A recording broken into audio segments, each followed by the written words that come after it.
Selamat pagi, siang, sore, dan malam untuk Bapak dan Ibu dosen, teman-teman ASDOS, dan teman-teman mata kuliah SISDM lainnya. Pada kesempatan kali ini, saya akan menjelaskan tata cara membuat organizational chart dengan modul ekstra organizational chart. Untuk introduction, organizational charts adalah tools yang sangat penting untuk HR dapat memvisualisasikan struktur perusahaan. Jadi, Odoo itu punya sebuah fitur atau modul yang sangat memudahkan HR untuk membuat organizational chart yang dinamis dan jelas. Nah, pada tutorial kali ini saya akan menjelaskan tata cara membuat organizational chart menggunakan Odoo 16. Nah, pertama-tama teman-teman perlu nih melakukan instalasi modul HR Organizational Chart. Nah, teman-teman bisa menginstalnya di sini. Nah, untuk tata cara instalasinya, teman-teman bisa merefer ke eh, artikel Medium saya lainnya, yaitu tata cara melakukan instalasi modul ekstra. Setelah proses instalasi berhasil, teman-teman dapat melihat submenu organizational charts di menu employees seperti berikut. Nah, jika sudah ada, maka teman-teman bisa langsung nih membuat organizational chart. Caranya adalah seperti berikut. Nah, jadi pertama-tama teman-teman perlu membuat atau mengimport data karyawan yang teman-teman miliki. Nah, untuk tata cara melakukan hal tersebut, teman-teman bisa merefer ke artikel Medium saya lainnya, yaitu tutorial Create Employee Perusahaan plus Import Data.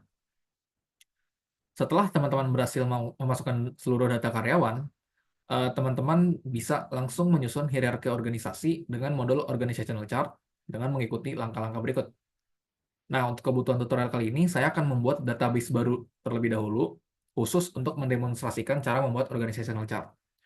Nah, dikarenakan data-data employees sudah saya masukkan di database sebelumnya, maka saya akan menduplikat database tersebut dengan cara berikut, yaitu dengan pergi ke halaman login, lalu klik Manage Databases yang ada di kiri bawah. Setelah itu, teman-teman bisa masuk ke menu database, lalu pilih database yang teman-teman ingin duplikat, lalu klik Duplicate. Nah, teman-teman bisa menyesuaikan nama database dengan kebutuhan teman-teman. Untuk kebutuhan tutorial ini, nama database-nya adalah 2206025003 underscore org chart. Nah, jadi berikut tampilannya database-nya. Nah, ini diduplikasi dari database yang ada di bawahnya.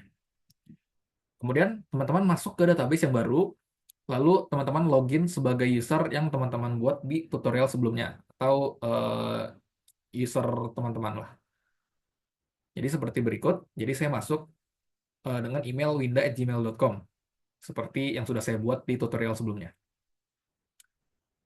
Kemudian berikut tampilan profil setelah login sebagai Winda. Nah, lalu teman-teman perlu memastikan bahwa seluruh employee yang ada itu sesuai dengan divisi yang user login saat ini.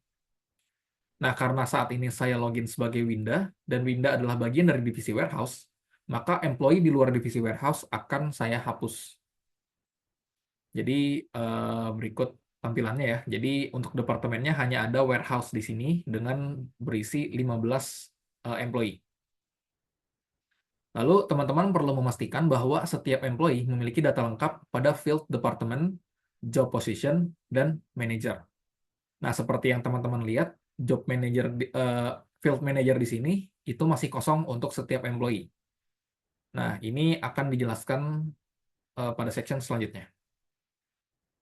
Nah, teman-teman perlu menetapkan atasan dan bawahan terlebih dahulu. Untuk dapat menetapkan seorang bawahan, teman-teman perlu mengisi kolom manager pada employee bawahan dengan nama atasan yang sesuai. Contoh, Wahyu sebagai kepala seksi warehouse incoming itu punya atasan yang menjabat sebagai warehouse manager, yaitu Winda.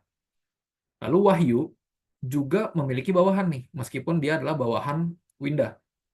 Wahyu memiliki bawahan, yaitu Wawan, yang menjabat sebagai staff warehouse incoming spare part. Nah, pada contoh di atas, kita perlu isi kolom manager untuk Wahyu dengan nama Winda, dan juga kolom manager untuk Wawan dengan nama Wahyu. Jadi berikut tampilannya. Untuk Wahyu, kita isi manajernya dengan Winda, lalu untuk Wawan, kita isi manajernya dengan Wahyu. Nah, jika teman-teman sudah mengisi seluruh atasan dari setiap employee, teman-teman bisa melihat organization chart dari divisi warehouse dengan klik menu employees pada navigation bar. Lalu klik submenu Organizational Chart, maka akan ditampilkan hierarki jabatan seperti di bawah ini. Jika hierarkinya tidak lengkap, misalkan hanya ada 2 level, maka teman-teman bisa klik node-nya saja, lalu akan muncul di bawahnya untuk bawahannya. Jika sudah berhasil, maka selamat, teman-teman telah berhasil mempelajari cara membuat organizational chart.